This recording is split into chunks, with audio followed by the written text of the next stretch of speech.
Part 1. Exam practice. Listening. You'll hear a woman calling Laverton Arts Centre for some information. First, you have some time to look at questions 1 to 6.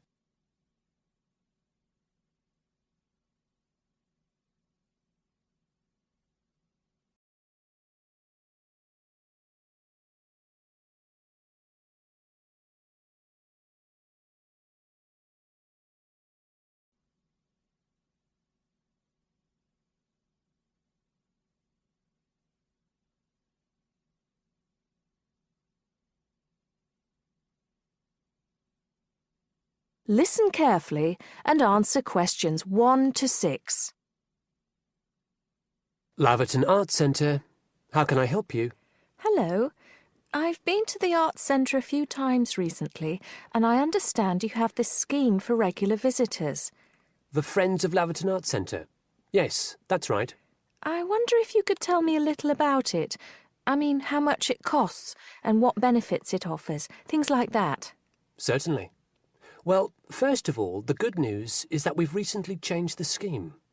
It used to cost £15 a year, but now it's free. All you have to do is fill in an application form. You can either come to the Arts Centre and do that here, or you can go to our website and apply online. And so what are the benefits of joining? There are actually quite a few.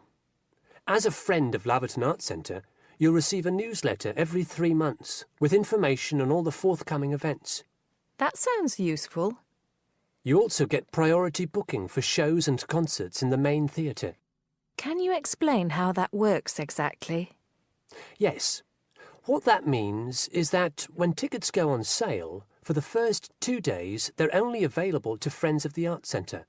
So as long as you book early, you can make sure you get seats. Great! Do you ever offer discounts to Friends of the Centre? Under the old system, when you had to pay to be a member, we did. Under the new system, there won't be any discounts for shows in the main theatre or films at the Arts Cinema. Having said that, we will be offering some discounts to members for performances in the small theatre. There'll be information about this in each issue of the newsletter. I suppose I can find that information online as well, can I? Absolutely. Actually, we're redoing our website at the moment. Right now, there actually isn't a special section for Friends of the Arts Centre on the website. Once the site's been redesigned, there will be. You'll be able to put in your username and password and enter a special section just for you. It sounds excellent. Are there any requirements, though? I mean, as a member, do I have to do anything? Yes, sorry, I forgot to mention that. There are no formal requirements at all, though obviously we have this scheme to encourage people to attend events here regularly. So we ask that you attend at least 4 events a year, whatever they are, if you possibly can. Nobody's going to count, though, and it's totally up to you. That sounds fair enough. Before you hear the rest of the conversation, you have some time to look at questions 7 to 10.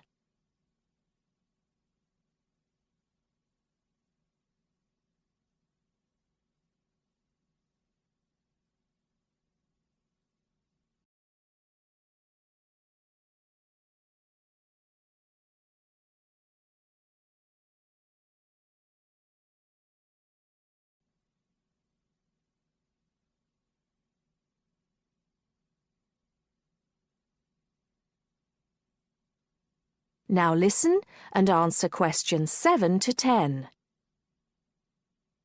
While you're here, we're actually conducting a short survey of people who phone up the Arts Centre. Would you mind if I asked you a few questions? It'll only take a couple of minutes. Sure, no problem. Thanks a lot.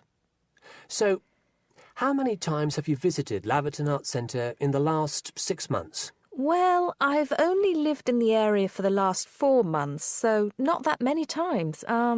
3, I suppose. Yes, that's right. Fine. And how did you first find out about the Arts Centre? Let me think. Oh, yes, a friend invited me to a concert, and I came with her. Have you ever seen a film at the Arts Cinema here? No, I haven't, to be honest. In fact, until you mentioned it earlier, I didn't realise you even had a cinema. One more question.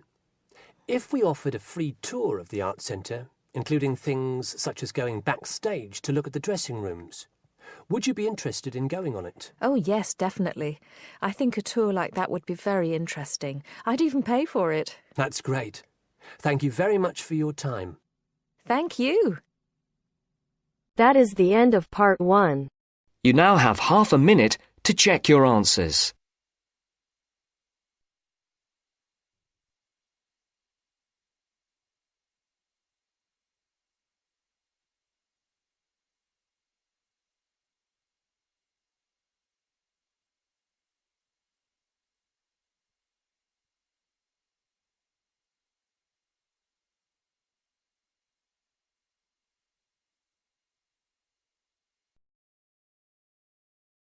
Now turns to part 2.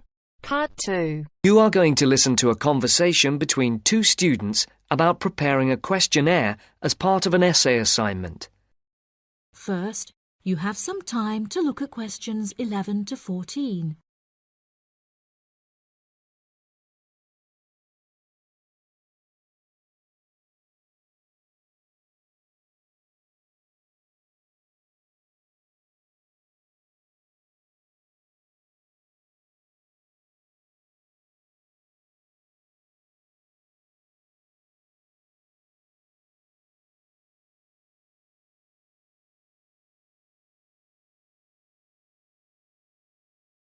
Now listen carefully and answer questions 11 to 14. I've never written an essay of more than 1,500 words before, Anne. Me neither, Mark, and it scares me. I wouldn't worry. We'll just have to pretend it's 4 essays of 1,500 words and join them together. It says here in the assignment notes Dr. Brightwell gave us that we're to write between 5,000 and 6,000 words on some aspect of students' attitudes, backed up by our own research, which we present in the form of tables, graphs, charts or whatever, and supported by reference to the list of books she gave us. Oh, I didn't realise there had been so many social science books written about students. Oh, yeah. There are a lot. And the questionnaire? Yes.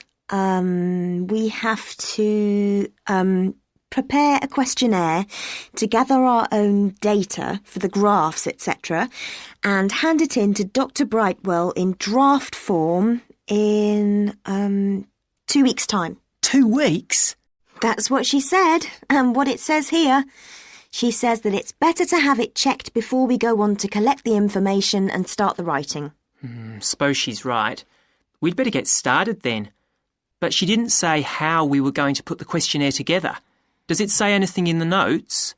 Nope. It only says that we are limited to 4 sides of A4 and no more than 50 questions. If that's the case, it's not that bad. Before you hear the rest of the programme, you have some time to look at questions 15 to 20.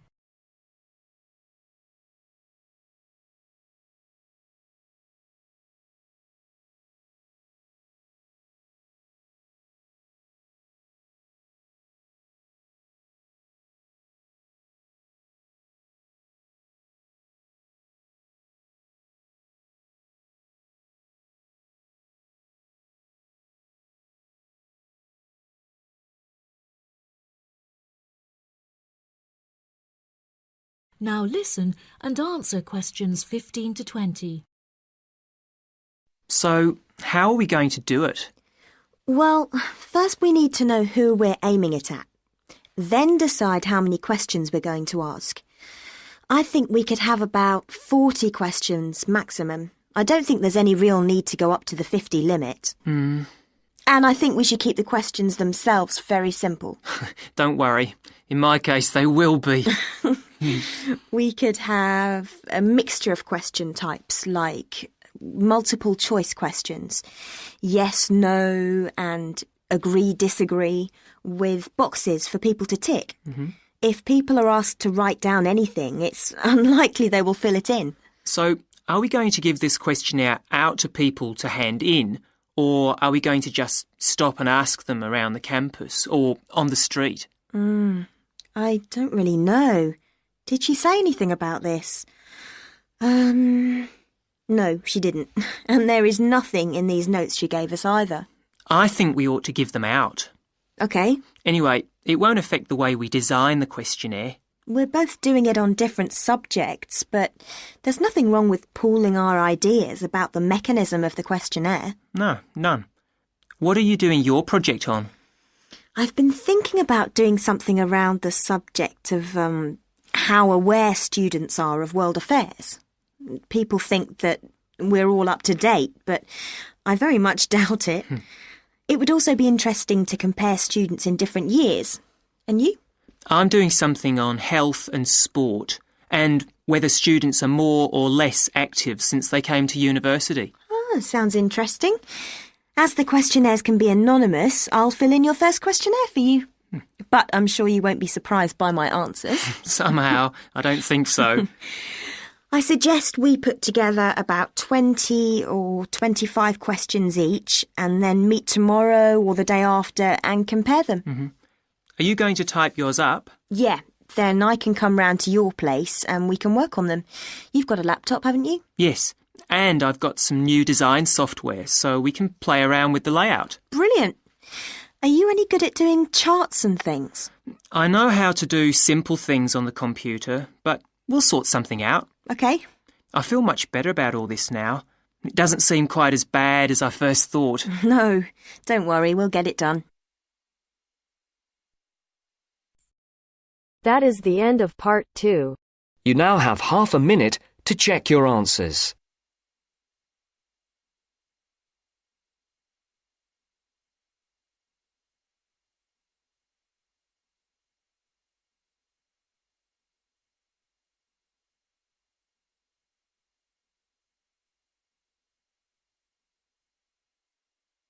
Now turns to part 3. Part 3.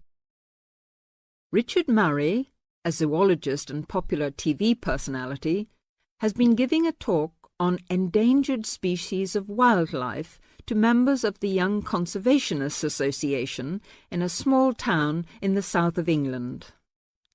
Listen to the extract from the discussion he had with two of the young people after his talk. First, you have some time to look at questions 21 to 25.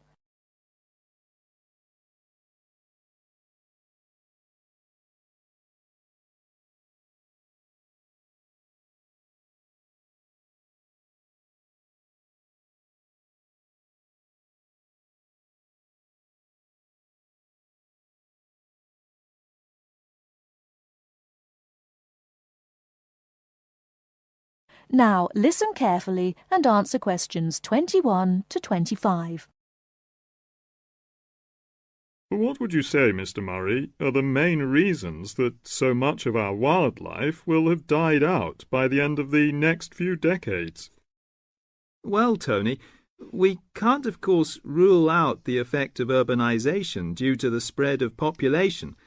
But apart from that, I believe there are two reasons which, in a way, are like the opposite ends of a piece of string. If you tie a knot in that piece of string, you end up with a circle, and whichever way you go round, it's going to turn out to be the same. I don't think I quite get that, Mr. Murray. Well, let's put it another way. It's rather like a film. You've got the good guys and the bad guys. They're pulling in opposite directions, but when it comes to the final showdown, it's hard to make out which is which. What are your two reasons, Mr. Murray? I call them greed and caring. Greed and caring? Yes, I know they don't seem to have much to do with one another, but think about it. The motive of greed is pretty obvious. In the course of the next few months, thousands of baby seals will be bludgeoned to death before they're even weaned from their mothers. What for? For the sale of their skins at inflated prices to please the vanity of a few and line the pockets of the killers.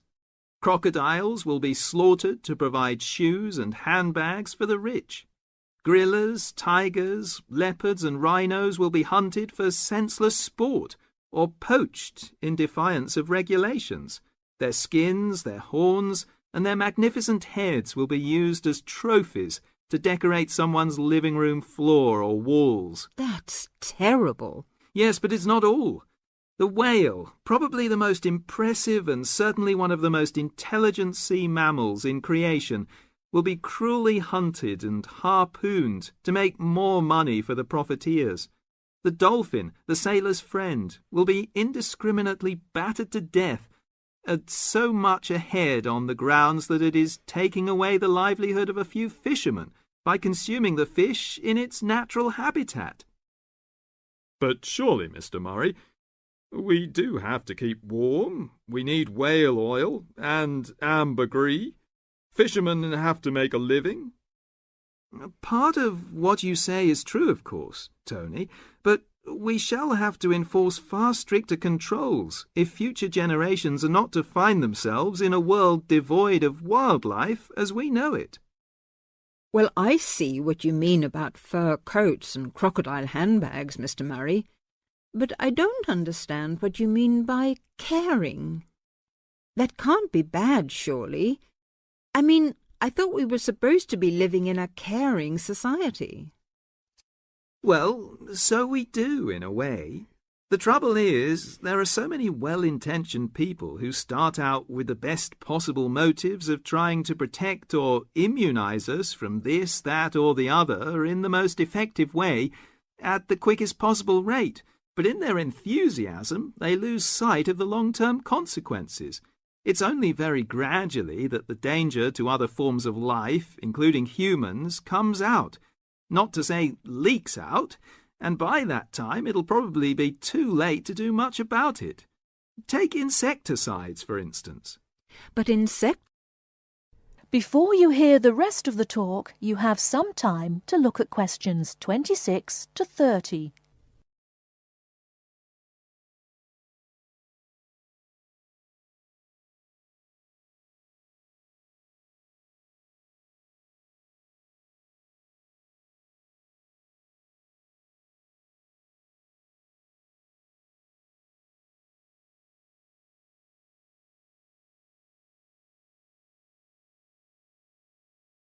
Now listen and answer questions 26 to 30. But insecticides protect crops from pests. They destroy disease-carrying mites and creepy crawlies like cockroaches. True, but nature has a way of developing her own immunity against insecticides and other pest controls, with the result that the biologists are driven to inventing stronger and stronger compounds, which, though they may annihilate the pest, nevertheless permeate the environment, are assimilated by plant and animal life, and become absorbed by the soil. Countless innocent creatures, the beaver or the mole, for example, are performing a useful task in the natural control. The alarming prospect is that as these poisons enter the foods we eat, and consequently our own systems, they'll find their way into the body of the pregnant mother and into her milk, offering incalculable risks to the unborn or newly born infant. In spite of all our technological expertise, our time is running out. We're virtually destroying ourselves. That is the end of part 3. You now have half a minute to check your answers.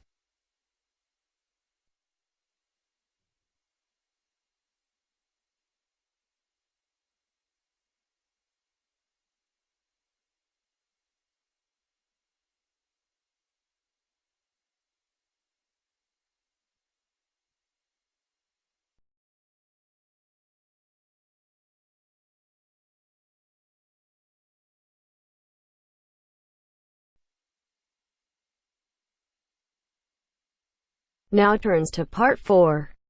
Part 4. You are going to hear a lecturer giving a talk on a type of fundraising for business called crowdfunding. First, you have some time to look at questions 31 to 40.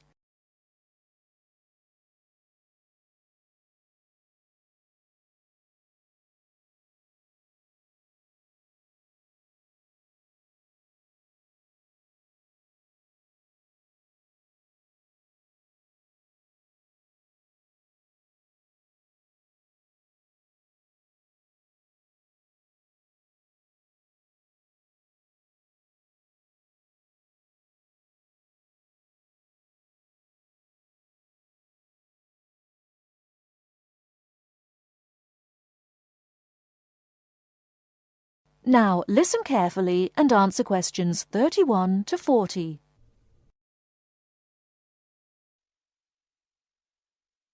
Good morning, everyone. Today we're continuing our look at funding opportunities for small startup businesses. The emergence of social media has given companies the ability to connect with fans and potential customers directly. On the back of the growth in social media, a model of raising finance has emerged known as crowdfunding. This revolutionary way of raising finance began with micro-lending in the 90s. More recently, an equity-based model has emerged that allows people to invest directly in a new company. We're going to examine this in more detail later, but let's turn first to a third model, which I'll term a fan-based model. With this model of crowdfunding, individuals are encouraged to give an amount of money to support the launch of a project or initiative without the promise of any financial return. Instead, there's a reward for donating. This contrasts with the micro-lending model, which would require a return on investment, and the equity-based scheme, which may offer shares. Crowdfunding portals or websites allow the business concerned to present the initiative along with the financial target required. There's a fixed time limit for fundraising, and if the target amount is reached, all donations are paid to the company or individual. Whether it's an author planning to write a new book, an independent film company looking to make a new film, or a technology company with an idea for an app, the person or company needing funding would turn to its fan base for support. This is managed through one of the many crowdfunding online portals that have emerged. Of course, a fan or supporter of a particular initiative is likely to give money anyway. But donation-based crowdfunding will often make donating even more attractive by offering a rewards-based incentive scheme. Let's take a film company, for example, that needs funding for a new film. For a small set donation, the donor might be offered a free ticket to the premiere or a DVD of the film. A larger set donation might be rewarded by the chance to attend a launch event when the film goes live. Those people who make bigger donations could even be offered the chance to meet the cast of the film, whilst the highest level donation could see the person's name mentioned in the film credits. For companies that already have a significant fan base, crowdfunding offers a fantastic opportunity to raise money quickly from a large number of people, each of whom donates just a small amount of money.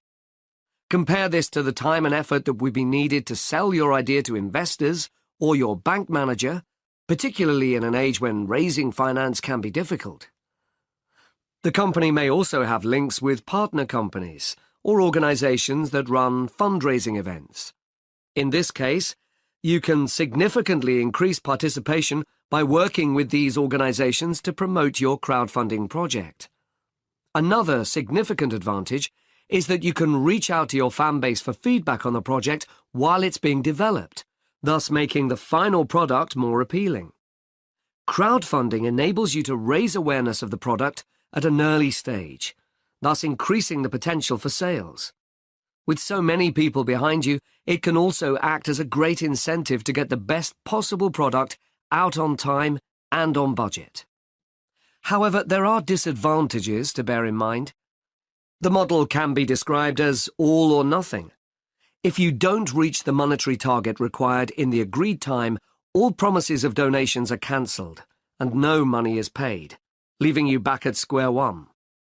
Should this happen, or still worse, you receive the funding but are unable to come up with the product, not only will your fans end up disappointed, but the portal will record the fact that you failed to reach your target, or that the initiative failed. Fulfilling all the pledges that you've made to people can also be very time-consuming. For example, remembering to send out copies of books or free cinema tickets can sometimes be forgotten in the excitement and frenzy of launching your product. People sometimes forget to factor in the cost of rewards when calculating profit margins. But these can be significant.